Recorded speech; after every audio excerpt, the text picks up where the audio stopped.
I think we're about ready to get started. If we'll have a few more that are trickling in as we progress, but thank everyone for being here for our final session of our CEU series.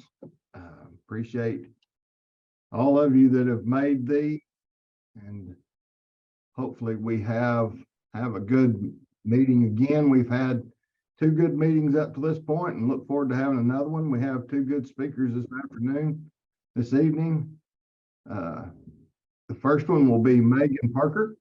Megan is the director of the administrator of the pesticide program there with ODAP, and we appreciate her being with us for a second week. I guess she was a little glutton for punishment. She came 2 weeks to this, and so we appreciate her spending the evening with us, and she is going to talk about some record keeping things that you need to consider, because that's always a good thing and always something that we probably fail to do quite a good enough job of doing, and something we need to be reminded of. So we appreciate Megan being here. And then after she's through, we will have Taylor Denman. Taylor is the extension educator in Carter County, and Taylor will be talking about herbicide resistance. And so we have something has happened between last week and this week, and we updated Zoom, and it has changed the format for everything we've done tonight. And so it's got everything muted. And so if you have questions, type them in the chat. We can unmute you, I think, but it may not let you unmute yourself. But if you have a question, would like to ask it, we'll have the chat open and we'll be watching that, and we'll try to get those questions in for you. Or if you just would like to ask the question yourself, just ask to be unmuted, and we'll try to get that done. And we'll try to figure out what's going on between now and next time we do this. But without anything further, we're going to turn the floor over to Miss Megan Parker. Megan, thanks for being with us, and look forward to your comments. Okay, thank you. Can everyone hear me okay, or can you hear me okay? Since everyone can't unmute themselves, probably. Yeah, everything sounds good. Sounds good. Okay. Apologize if my dog starts barking. It's here with me as well. But anyways, this is the first time I've done this talk for 1A category. Normally I do this talk in Stillwater at the pesticide school for general pest fumigation, as well as the structural. So if I give examples, and a lot of them might be general pest, I'll do my best to kind of give an example for private applicators or 1A category. But yeah, this is the first time I'll be kind of talking about this for private applicators specifically. So anyways, record keeping, everyone should keep records. Private applicators, this is mainly for those of you who are going to be applying restricted use pesticides only. It is just a good idea or recommended that you do just keep all pesticide applications. But when it comes to the Oklahoma pesticide law and rules, the ones we're mainly talking about are your restricted use pesticides. Let's see. All right. So most of these slides will have verbiage that comes straight from the Oklahoma Combined Pesticide Law and Rules. You can find that, an unofficial copy, at our website, ag.ok.gov/pesticides.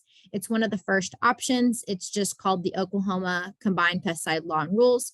If you would like to follow along, a lot of times when I go to Stillwater, I pass out the actual booklet, and everyone can kind of go to the page to kind of see where it's at and follow along if they need to. So I do have page numbers or what pages these are going to be in the law and rules. I think it's unlikely that any of you will have it with you, but if you do and you just kind of want to, tally or keep track of where I'm getting this information, I do have the page numbers. All right. So I'll start out with just some definitions. So what is a private applicator?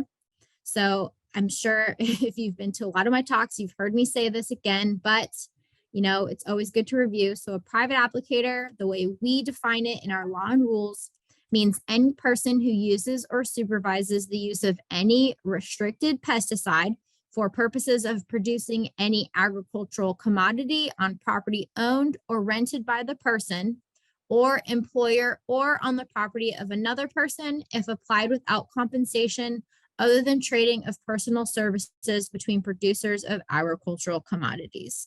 So a private applicator, I have gotten this question in the past. So a private applicator may purchase an RUP and be reimbursed by the other property owner if the private applicator is making the application and no additional profit will be made.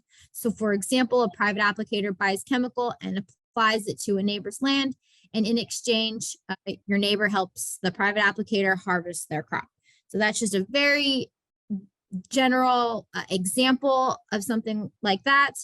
But you can be reimbursed for what you've purchased. You just are not allowed to make a profit off of what you've applied. So that's really the big difference between private applicator and the commercial applicator. Commercial applicators, if there are any listening, you do need to keep records of all applications made under your company license. And it doesn't matter whether it's a restricted use pesticide, 25B exempt product, or just, a regular one that you can get like at Lowe's or another store. You do need to keep those records because you are commercial. Privates, you only have to worry about restricted use pesticides. But again, I highly recommend that you just make it a good practice to keep records for all applications, just in case something does happen along the line and maybe you need to use those records to, prove something. All right. So this, again, coming straight from the law and rules, it shall be unlawful for any person to act, operate, or do business or advertise as a commercial, non-commercial, certified applicator, temporary certified applicator, service technician, or private applicator, unless the person has obtained a valid applicator's license issued by the state Board of Agriculture for the category of pesticide application in which the person is engaged. So this is what a private applicator license looks like.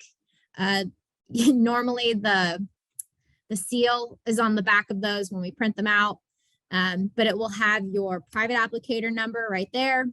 And then it will have your name, obviously. My name is on this one for fun. And then it will also have your mailing address. So remember that if for whatever reason you move or you need to change your mailing address with us, please let us know, okay?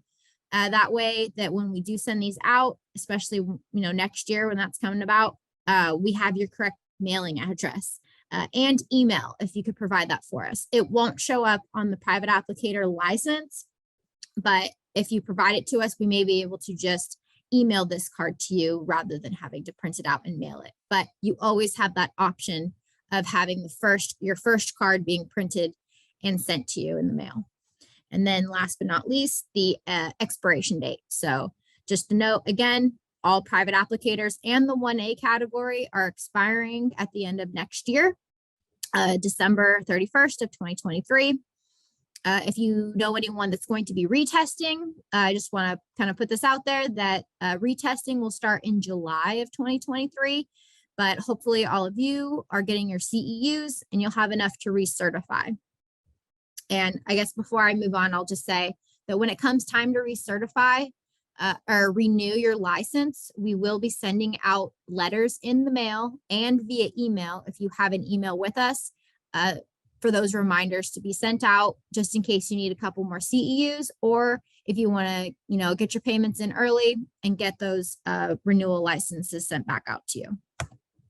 All right. So keeping of records, every commercial and non-commercial applicator shall keep accurate records pertaining to pesticide activities, applications, and wood infestation reports as required by the State Board of Agriculture. So this also includes private applicators when it comes to restricted use pesticides, wood infestation reports, that's kind of all inclusive. That's more for a structural category when they're dealing with termites or other wood destroying organisms such as carpenter ants or carpenter bees. The records of the applicator shall be kept intact at the principal business location in this state for at least 2 years after their date of expiration. So for a private applicator, this is just going to be, you're on your property. And then when they say 2 years after their date of expiration, what they're talking about is if there is a contract associated with the record, then it needs to be kept 2 years after that contract expires. So this is mainly for structural category. Every time you do a termite treatment, they need to have a contract associated with that application. And it also needs to have like a warranty or a guarantee saying how long they want to cover their work for. So in that situation, they would need to keep their records 2 years after that guarantee is up. So once that contract ends. For everyone else, it's most likely just going to be the day you applied it. So 2 years after that date that you made the application. All right. And copies of your records shall be furnished to any authorized agent of the board immediately upon request in person at any time during the regular business hours of the applicator. And copies shall be furnished to any authorized agent of the board within 7 working days of a written request in summary form by mail, fax, email, website, or any other electronic media customarily used. So for the top one there, when we're talking about we need to see your records right then and there, that's typically when an inspector comes and does an inspection on your property. So if an inspector ever comes to your property and they're doing an inspection, they want to see those records immediately. So they want right then and there, they want to see that they're available to them. And when we're talking about written within 7 working days, this is mainly for when someone submits a complaint. So if a complaint is submitted, then we can request pesticide records, and you'll have 7 business days to get those to us. So that's kind of what the difference is between those two. All right. So the first set of record keeping requirements, there are 3 slides that are going to cover these, and I'm going to try to give you as much detail as possible. So the first one here at the top is going to be your start and stop time of application. We also need the total amount of pesticide used. For commercial applicators, we'll need the name and address of the commercial or non-commercial company. A lot of times they will just save this. That way they can just copy and paste every single time if they want to do it electronically. And then we also need the name, and this in blue, this blue one here, that is actually new for January of 2023. So it is the name and certification number of the certified applicator who made or supervised the application, and the name of the non-certified applicator under direct supervision. So for private applicators, this is just going to be your private applicator name, your license number, and your address. And unless you're supervising, someone that's not certified, then you wouldn't need to worry about that. For commercial, it's going to be the ones in green. So for commercial, we also need your name and address of the person for whom applied, and the legal description of the land where applied, and no PO boxes are allowed. So for commercial guys, a name and address of the person for whom applied may be different than the legal description of where you're actually making the application.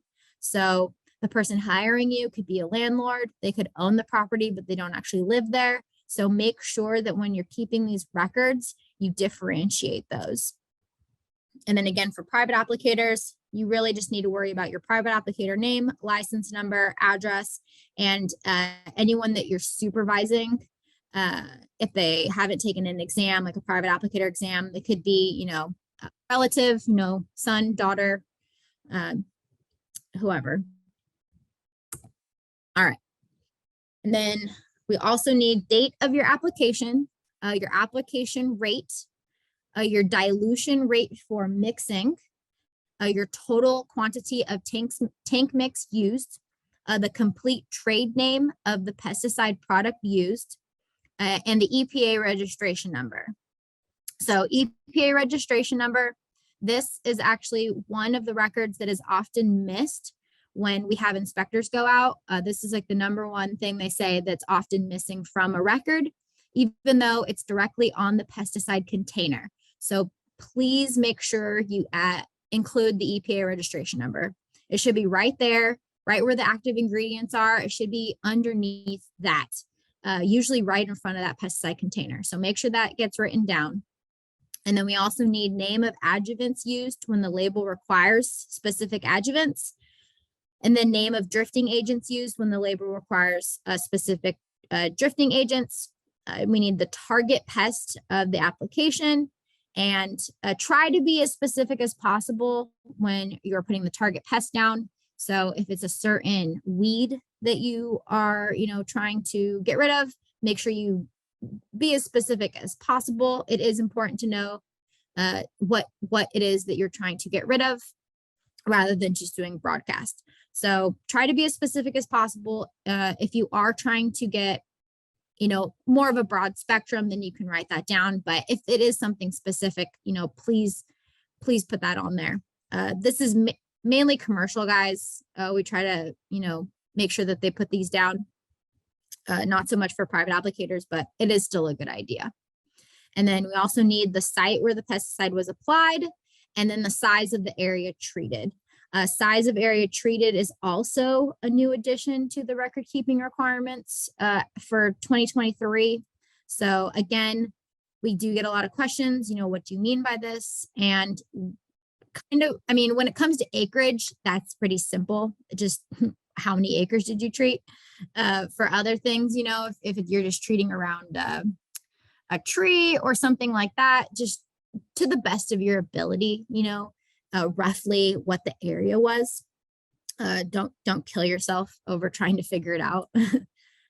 But like linear feet, for commercial guys, if you're doing like the linear footage around a house, then it's going to be linear feet. All right. And then last 4 things here, your restricted entry interval as stated on the product label. And if placards are posted, make sure to remove them when the REI is over. This is a big one for fumigation, but also just in general, make sure you're not leaving your placards or your signs up longer than they need to be. And then copy of pesticide label as it appears on the pesticide container. No specimen labels or SDS sheets may substitute the pesticide label. It is a good idea to keep an SDS sheet with you or on you while you are applying, just in case something happens. But we also need a copy of that pesticide label. So whether it's you just have the pesticide container with you while you're making the application, or just have electronic copy, it just has to be the exact pesticide label that's on the container of like whatever you're using. So the lot number needs to match is kind of what we're getting at there. All right, and then copies of any contracts and or wood infestation reports. So this record really only applies to commercial structural applicators, and then any other information as required by the board. Again, this example really would only be for structural, but if there's anything else you want to add, pictures, something like that, you are more than welcome to do so. So this example would be for monitoring dates for baiting systems, since they have to go out and monitor these. Maybe that's something additional that they would put in their record keeping. So standards for application. Only chemicals which are properly labeled as pesticide products and registered by the department shall be approved for use, and any use inconsistent with product labeling registered with the department is prohibited unless prior written approval for use has been obtained from the board. So this would be like your exemptions, so your section 18s, for example, but that is pretty rare. And so usually it's just a good common practice to stick with those that are registered in Oklahoma. And section 25B products, they also must be registered by the department in Oklahoma, even though they are exempt from registration by the EPA. So Oklahoma still wants those registered. in our state, including devices. All right. And then to protect public health and the environment, failure to follow precautionary and recommended language included in the pesticide product label may be considered a use inconsistent with the label.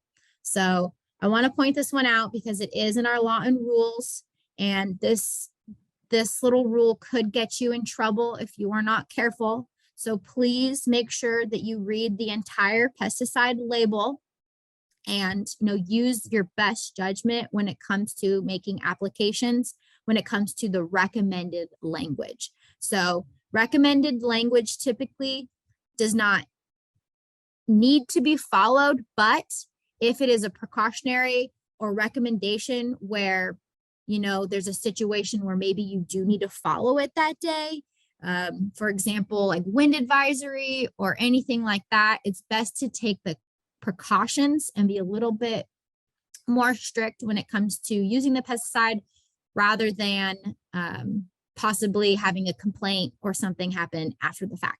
So make sure you read that label, and if there is recommended language, make sure that you follow it, especially when there is a situation where maybe you need to be a little bit more careful.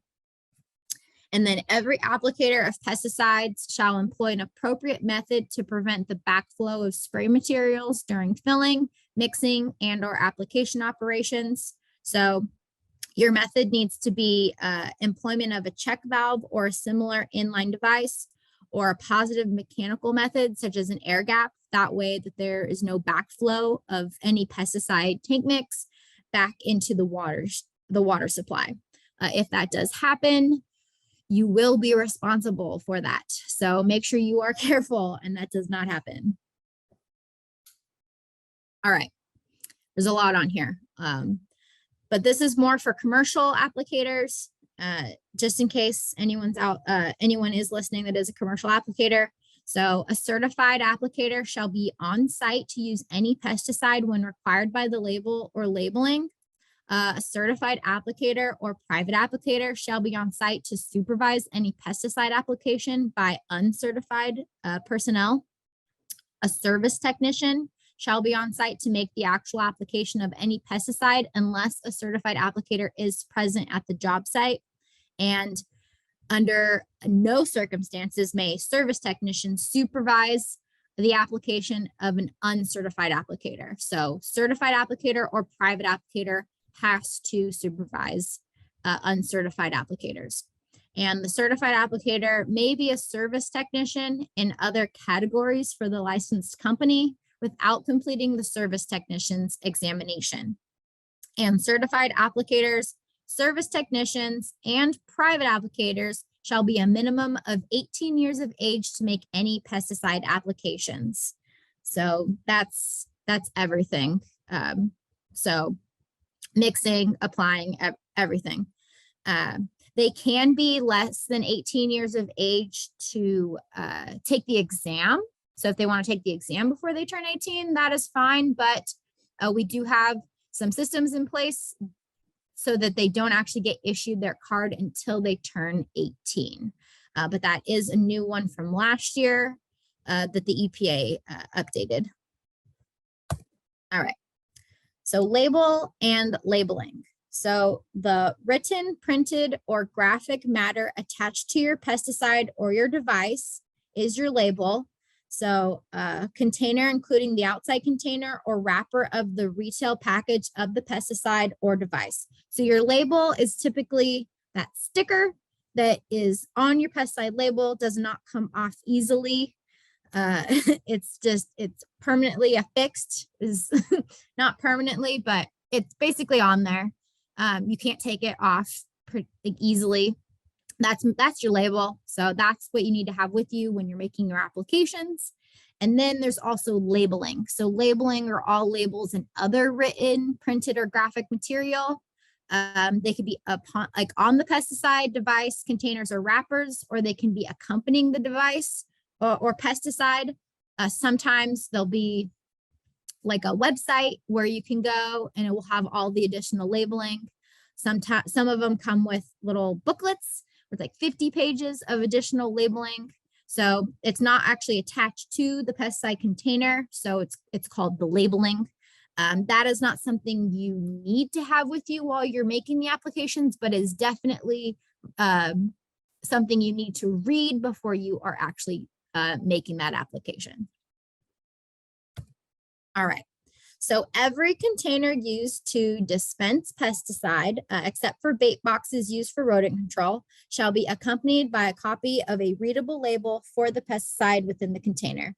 And again, specimen labels and not count as the pesticide label, although it is recommended that the SDS sheet be with you for safety purposes. And the label shall either be attached to the container or be present on or in the vehicle used to transport the container. So this one really only applies to commercial applicators unless you're going to a neighbor's house and doing them a favor as a private applicator. One thing for commercial applicators, the container, is usually the best way to do it is just have the pesticide container with you, because then the pesticide label is right on there.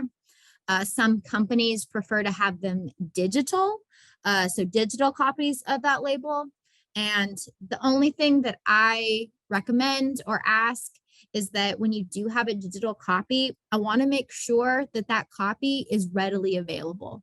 So in an emergency situation, you need to be able to, get that label out and show, whoever in case of an emergency. So within a minute, I want to see that thing pulled up. And that's mainly for safety. So when it comes to safety emergencies, if something happens with a pesticide and you have to go to the hospital, the first thing that they're going to want to know is what the pesticide is, and they're going to want to see that label and possibly the SDS. So definitely want to have that with you for inspection reasons, but also for safety reasons. So standards for pesticide containers, metal, glass, and plastic containers. So all of these need to be triple rinsed or pressure rinsed and then punctured. That way that it cannot be reused as another pesticide container. And then upon completion of the triple rinsing or pressure rinsing, containers must be disposed of in any permitted solid waste facility or sanitary landfill, returned if possible to the pesticide sales agent or the pesticide manufacturer, or resale to a third party for recycling or reconditioning. So once a pesticide container has been triple rinsed, it is no longer considered a pesticide container. So you can put that in your dumpster, in the garbage, or you can recycle it. I would cross out the label once you do triple rinse it though, and then you can recycle it. But it is no longer considered like a chemical, like hazardous container once you triple rinse it, and then also make sure you puncture it. It can go for recycle, but you cannot go and reuse it and put another, pesticide in there, for example. So you can recycle those. Very rarely have I heard someone return it back to the manufacturer, but it is a possibility. So yeah, those are the 3 ways that you can dispose of those. All right, these are just some pictures taken back a while back. We like to use these pictures when we're talking to our general pest guys. We like to make them guess, is this okay? Does this look okay? What would you do differently? If an inspector comes to your property and they, these pictures are old because there's some old pesticides on there. But when an inspector comes to see your dumpster, from this distance, you don't know if they've been triple rinsed or not. This is okay. So if you have an overflow dumpster, maybe you just, you use a lot of pesticide, and so your dumpster's overflowing, that's okay. It's okay if you just have a lot more garbage or trash than normal. Like that's okay. What we don't want to see is when there's still clearly plenty of pesticide in these and they have not been triple rinsed or punctured. Okay. So another thing is that's a lot of chemical. So you want to make sure you put that back in your tank mix and you triple rinse those containers. It is okay, again, if we see this, but they must be triple rinsed if we're going to see something like this. Okay. Recently we did have an inspector come and it looked a lot worse than this one.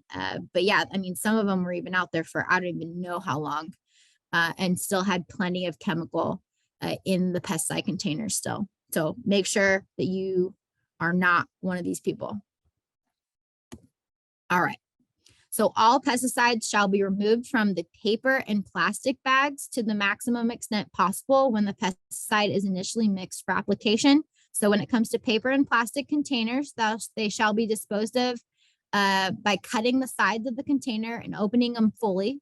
Shake any pesticides that are remaining back into your pesticide mix, and then dispose of these containers in a solid waste facility or sanitary landfill. So you can throw them in your dumpster or in your garbage. That is fine as long as you get rid of all that pesticide that's in them. All right. And then under no circumstances do you ever burn any pesticide container or pesticide. We follow the Clean Air Act here in Oklahoma, as well as everybody in the United States. So definitely never want to see a pesticide or pesticide container being burned. Big no. All right.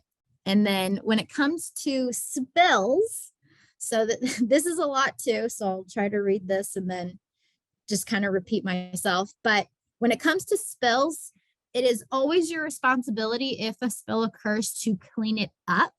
But the only times that you need to report the spill is if the spill is more than 10 gallons of liquid or 25 pounds of dry weight of pesticide concentrate, or 50 gallons of an application mixture, so your tank mix.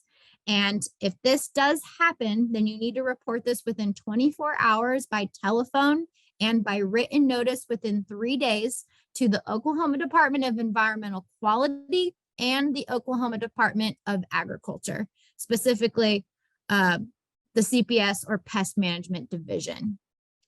So all uncontained spills or backflow of any amount into a public water supply system shall be reported within 24 hours to the Oklahoma Department of Agriculture, and commercial applicators, or if you are a private applicator, shall be responsible for the cost of cleanups resulting from pesticide spills in their operations. So again, any type of pesticide spill must be cleaned up.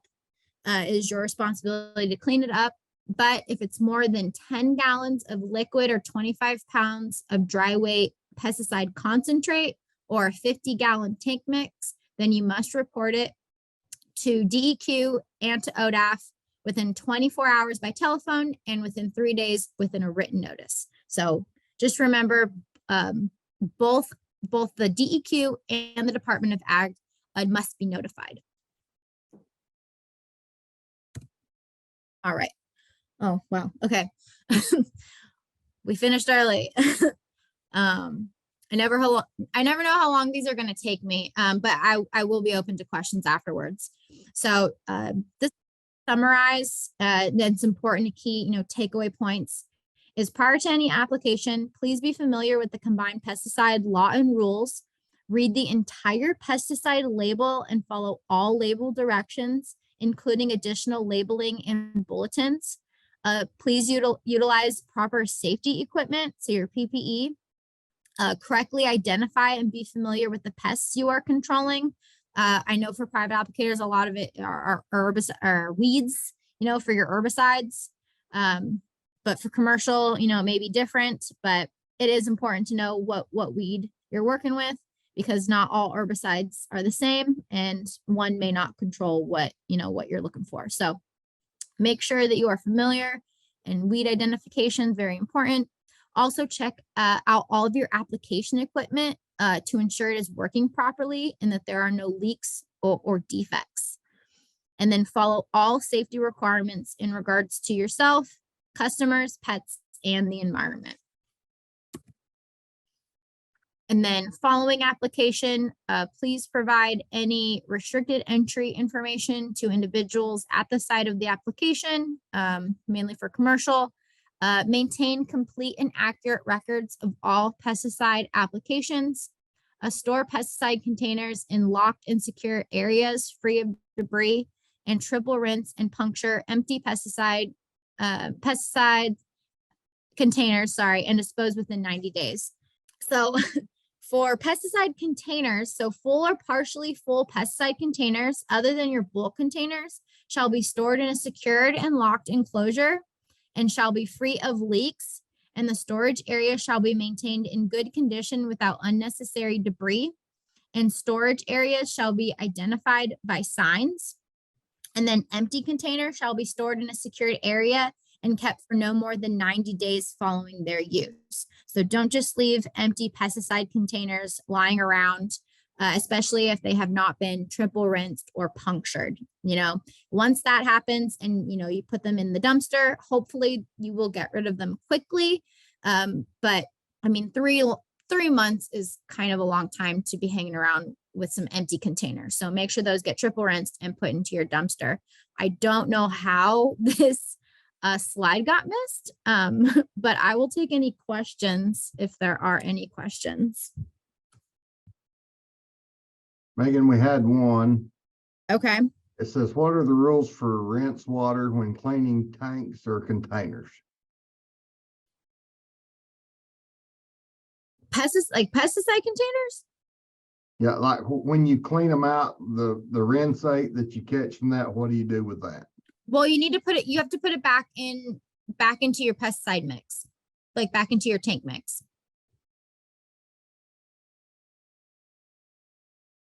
Okay, Mr. Slaughter, did that answer your question?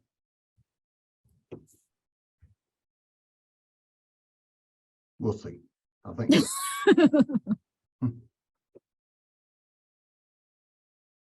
What if you're finished, he says. What if you're finished? So I guess, I mean, the idea is when you're making a tank mix and, and you're calculating out your pesticides and you already know how much you need to be, putting in your pesticide, you should already know how many empty containers you have. So, I mean, I would be rinsing those out, triple rinsing them and, putting them into your tank, like while you're filling it. That way, when you are done, all of those pesticide containers have already been rinsed out. Does that make sense? Yeah. We've always just said spray it on labeled site at the label grade. That's just whatever. Okay. So.